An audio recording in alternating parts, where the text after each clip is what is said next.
Ищу глухаря. Далеко, можно сказать, в лесу от дороги. А он вот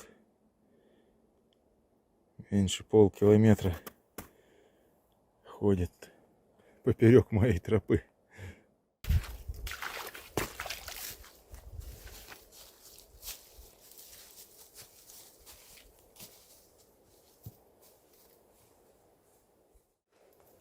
Двенадцать. Выпить чаю. Двигать дальше. Сегодня пошел снова смотреть следы медвежьи. В прошлый раз шел как бы против часовой стрелки по кругу. И медведь у меня ушел как раз в эту сторону, след остался. Сейчас иду по часовой, пытаясь его обрезать. В этот раз две собаки, Агу и Илба. Стараюсь идти в основном по дорогам, чтобы следы, если что, видеть. Снег еще кое-где лежит, несмотря на то, что уже там порядка 15, даже 20 градусов тепла обещает.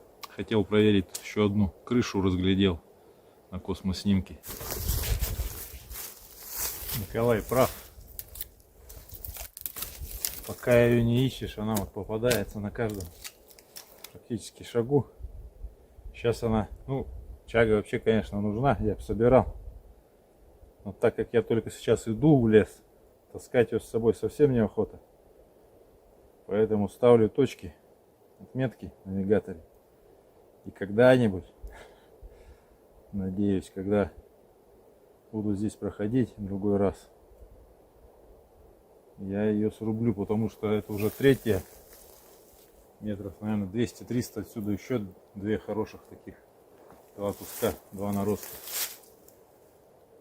Но сейчас пока рубить не к чему, таскать с собой 2 дня совсем не интересно. Иду по тропе такой, тут у меня уже собаки шкуру косулячую грибанят. Ты где ее взяла, а? Зимняя. Лазит. Где ты ее раздобыла-то? Здесь или ты ее принесла уже сюда? А? Непонятно. Я, наверное, взяла, то ли тут лежала, то ли принесла уже. Ну, раз шкура более-менее целая, значит, это не хищники. Видимо, все-таки люди добыли, шкуру бросили. Иду по тропе дальше. И вот периодически попадаются остатки шерсти на тропе. Значит, она ее откуда-то оттуда притаранила. Так, вот еще шерсти много.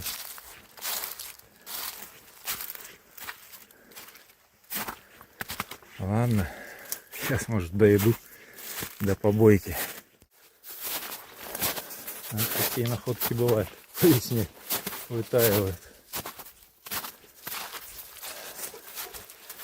Сейчас осталось мне тут чуть-чуть пройти до перекрестка, на котором буду сворачивать. Там буду отдыхать, обедать. И уже можно и раздеться. Тепло. Даже, я бы сказал, жарко. Весна уже, совсем весна. Бабочка летает уже.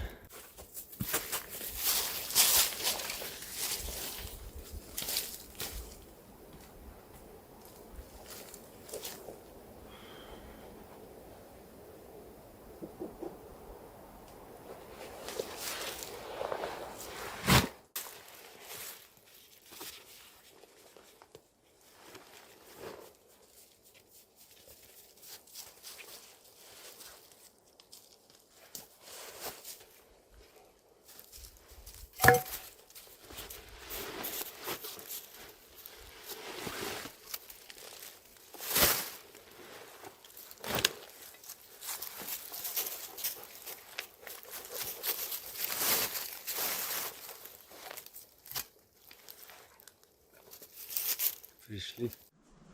Эх, батарейки сели. Куда-то кидал запасные. Дошел до перекрестка двух тропинок. Сюда тропа уходит на ягодную базу, а вот эта тропа уходит на скальник. Один из популярных тут у туристов скальников. И как раз эта тропа идет в том направлении, куда я примерно планирую идти. По этой тропе я ходил где-то половину. В одном из самых первых моих приходов сюда, когда у меня тут собаки тоже соболя гнали. Как раз вот на этом перекрестке перегоняла.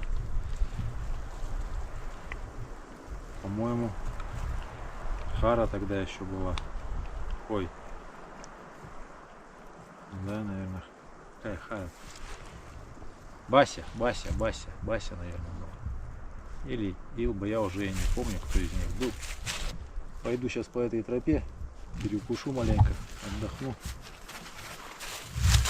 Дойду до точки, которую хотел посмотреть. Если вдруг там смогу переночевать, там переночую. Если нет, буду возвращаться сюда и вот этой тропой иду на базу ягодную. Следов медведя пока нигде не встретили. Агул! Пошли! Пошли! Пошли сюда! Пошли сюда!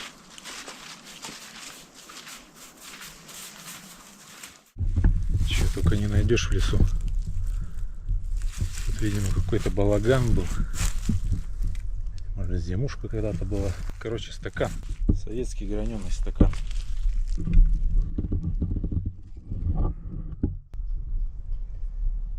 Цена 7 копеек. Еще. Даже без ободка. Так, все это по этой туристической тропинке. Придерживаюсь ее, скажем так. Потому что по ней иногда идти неудобно, там где снег. Я обхожу по лесу. Осталось до намеченной точки 1700, километр 700. Через час, надеюсь, дойду. Вышел на дорогу. Здесь ходил снегоход. След еще держит более-менее. Собаки где-то там выше вышли. Так, что-то собаки не бегут. Следов так никаких интересных и не видел. Только помет кабарги и зюбря косули. Ну так, старый помет медвежий был и покупки осенние. Признаков, что медведь был здесь уже этой весной, пока нет никаких. Ну что, какое-то сооружение тут есть. Да. Реши, нет.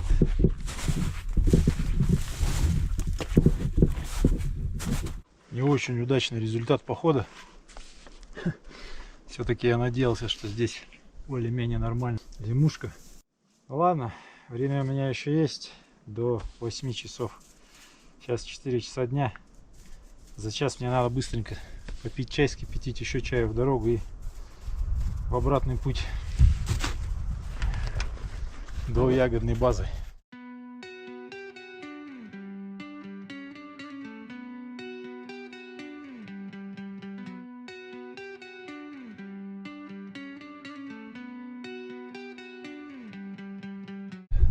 Время 5 часов. За 2 часа надо доскочить. Вроде по прямой тут 4,5 километра. Но по тропинкам, наверное, километров 5,5, а то и 6, наверное. Короче, за 2 часа, наверное, успею.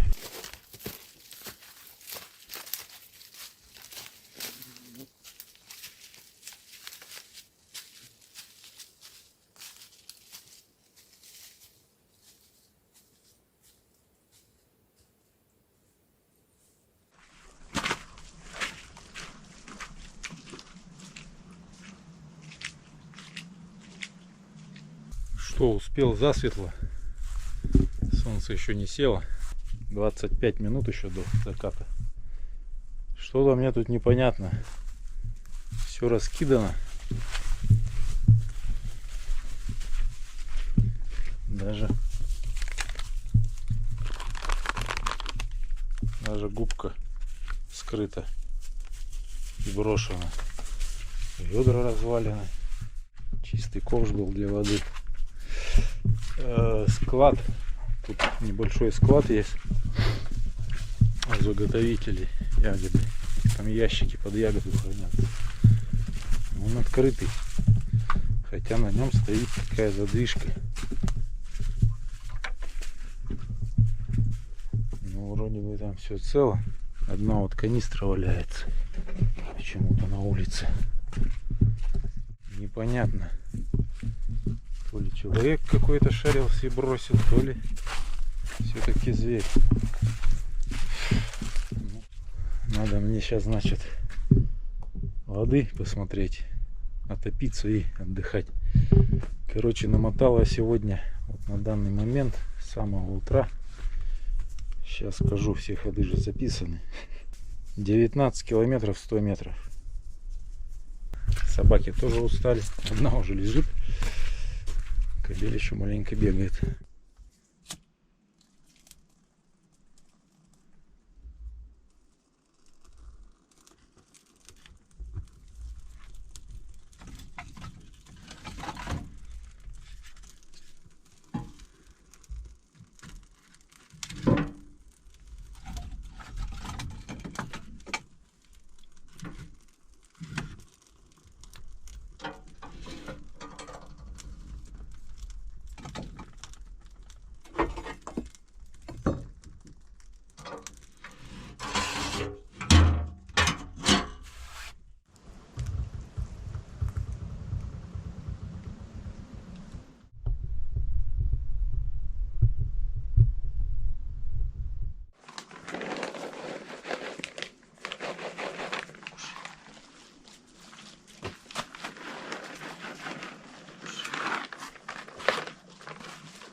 Целый день на себе протаскал ваш корм.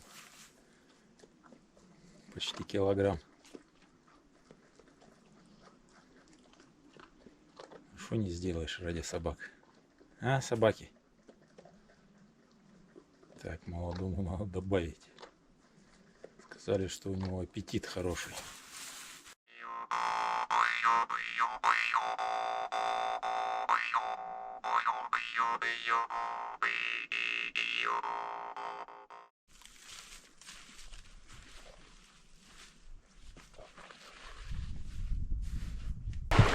Добрался до речки.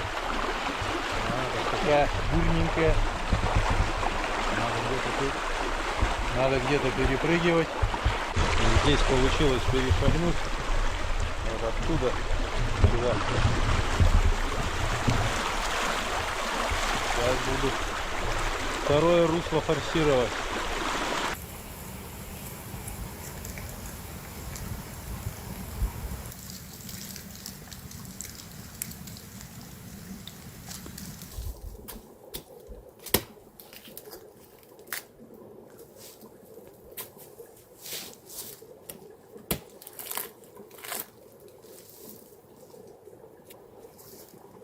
Тут уже грех не срубить. Уже иду в сторону машины. Ну, на выход. Сейчас скоро подойду к большому зимовью. Передохну там. Попью чай. Наверное, скипячу еще котелок и пойду на выход. Да, и надо отметить. Хотя тут у меня рядом уже отмечено. Где-то в 8 метрах. Возможно, это она и есть.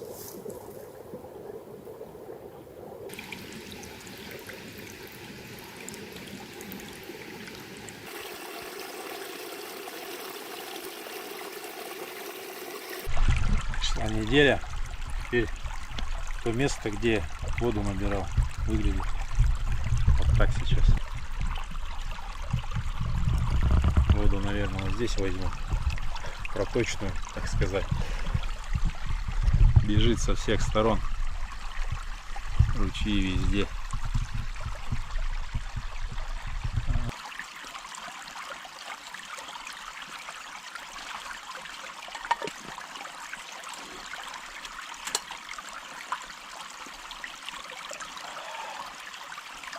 Ползет Валерия. Ну, надо сказать, что в этот раз не так много. Ладно, будем сокращать численность.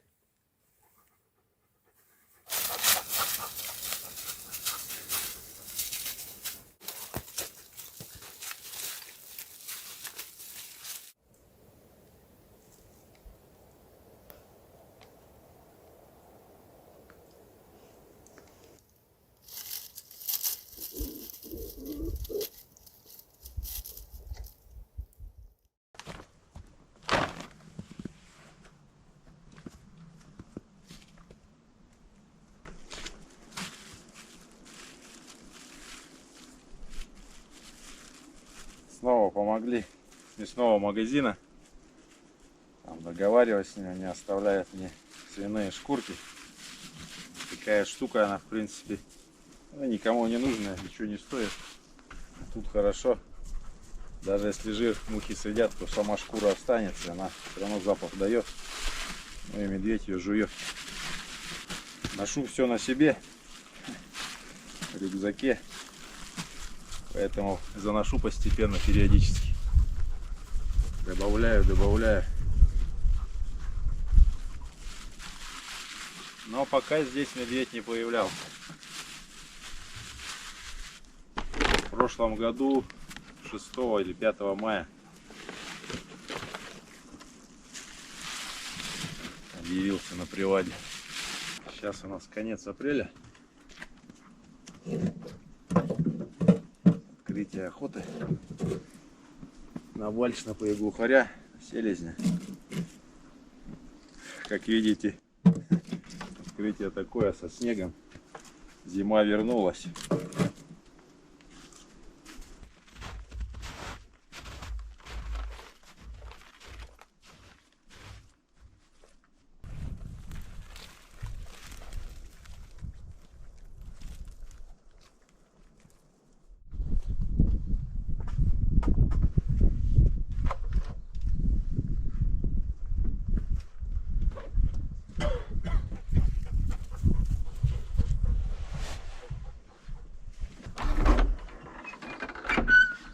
Здравствуй, хозяин.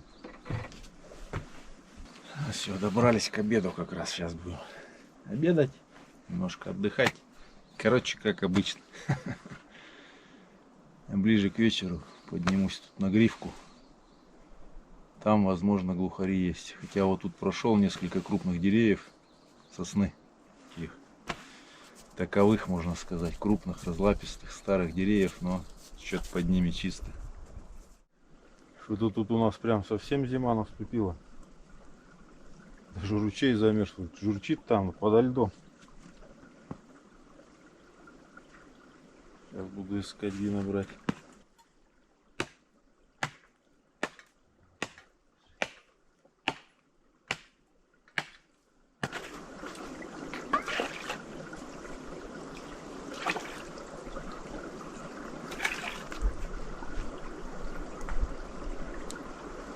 Ну иди попей. Тут снег ешь там.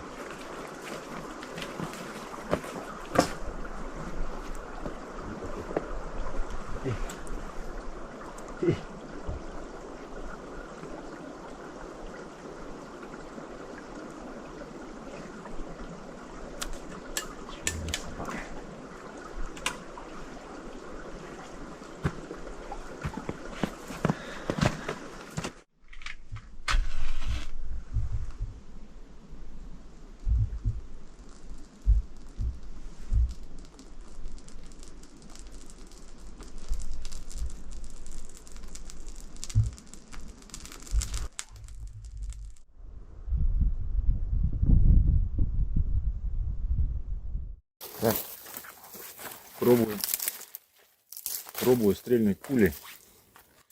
С гладкого давным-давно вообще не стрелял. Патроны старые. Надо проверить, как они хотя бы выстрелят. Так, Агу, отходи, иди сюда. Иди.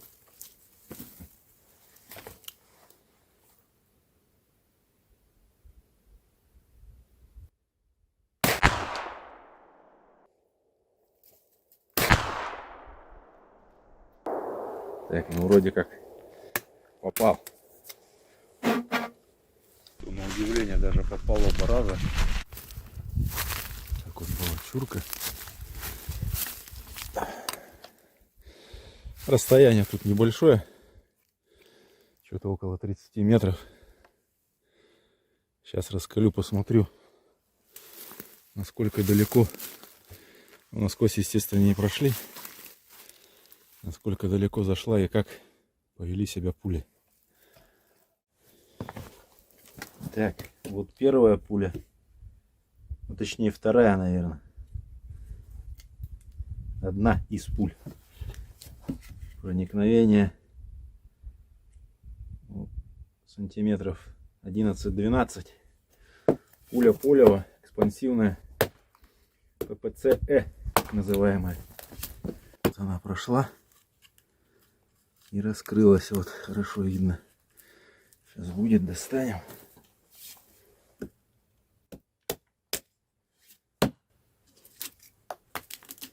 Хвостовик с ней вместе остался. Вот он отлетел. И тут сама пуля. Так она раскрылась. О, я не знаю, насколько это хорошо или плохо, но вот сухая, сосновая или кедровая, не помню, чурку уже. Сосновая, наверное. Примерно 2 диаметра. Хотя, наверное, не 2, 1,5. Но вес, практически весь целиком сохранился. Потом, может быть, взвешу и сравню с новой пулей целой. Так, и вторая тут рядом же.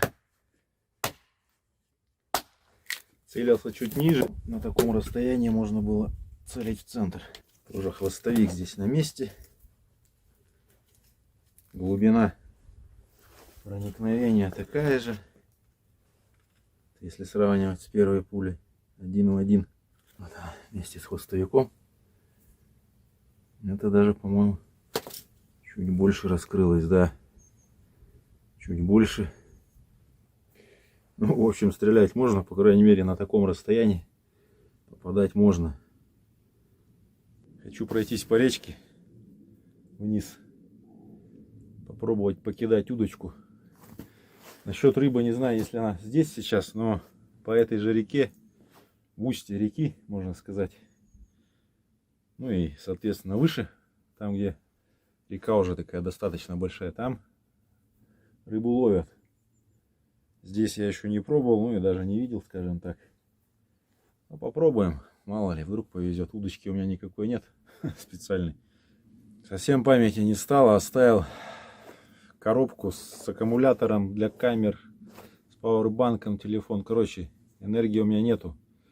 Все, что есть, хотя нет, у меня есть пара аккумуляторов для дрона. И есть там переходник на зарядку. Может быть, придется ими пользоваться. Летать сегодня, наверное, не выйдет. Погода испортилась. Стало пасмурно. Если только к вечеру вдруг разъяснит. Ну, короче, свинец нагрузил у меня есть. Леска есть. Кое-какие крючки есть. Там уже даже так попробую покидать мухой, потому что есть верховые мухи, грузовые мухи. Поплавок какой-нибудь. Ну, может, что-нибудь придумают из бересты хоть что-то. Думал пробовать на ямках рыбачить, а ямки-то подо льдом еще. Там вот бежит перекатик, порог. Тут все лед, лед, лед. И там тоже бежит. Надо было бур брать. Подледным ловом заниматься. Дальше даже не знаю, что и делать-то. Пойду все-таки пройдусь, наверное, до низу, посмотрю, вдруг там где открытая ямка есть. Рыбалка закончилась безрезультатно. Соорудил такую удочку, свой посох взял и большую березку соединил. Был у меня, я думал, нормальный пластырь такой, новосибирский, что называется. А это какой-то современный, из нетканного материала, почти как бумага. Но и то держит. В принципе, как вариант для выживания возможен. Посох свой освободил, будем опять пользоваться. Немножко попью чая и буду подниматься уже туда на кропик, смотреть места, где возможно глухари такие искать. Совсем не уверен, что и вальшнепа уже прилетели в эти места, потому что, ну, рановато, наверное, все-таки. Год назад примерно проходил тоже этой дорогой, нашел кружку. Эх, была целая, сейчас уже разбитая висит. Кто-то когда-то проезжал, по-моему, зимой я нашел. Прошлый. А была целая Василиса именная. Даже фотография есть девочки. Ну, может быть, те, кто потерял, будут ехать, да подберут, повыше повешал. Но, видимо, не было их здесь больше.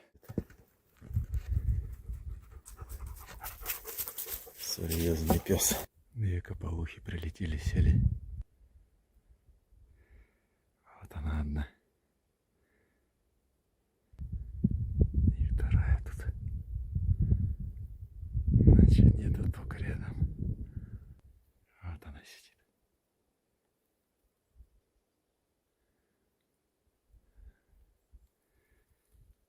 Ну, где-то, значит, тут ток. Не зря я сюда шел.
Остановился послушать глухарей на подслух, а тут прямо в ремне помет. Посижу до сумерек. Часа, наверное. Да, уже часа, меньше часа осталось. Две кополухи, которых видел, взлетели там. Отсюда около 500 метров, может меньше. Возможно, где-то здесь ток, раз они там держатся. Поэтому решил послушать, посидеть.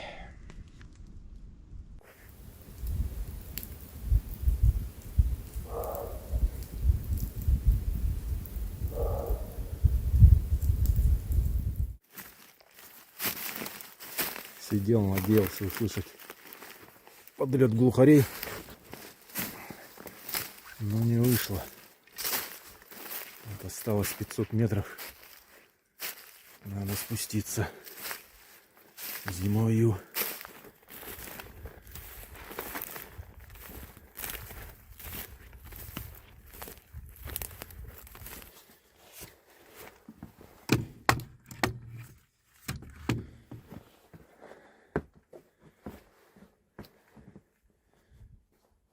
А собаки нет. А, вот он лежит. Молодец.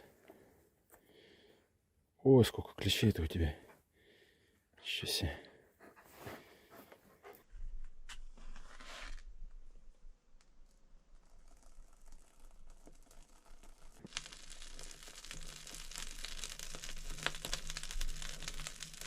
В связи с тем, что позабывал я в этот раз все свои приблуды для зарядки.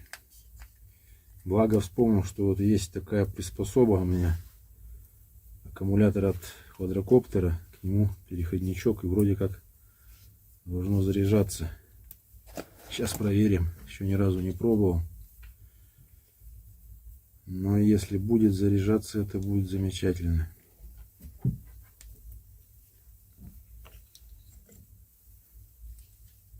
Так, наверное, надо включить.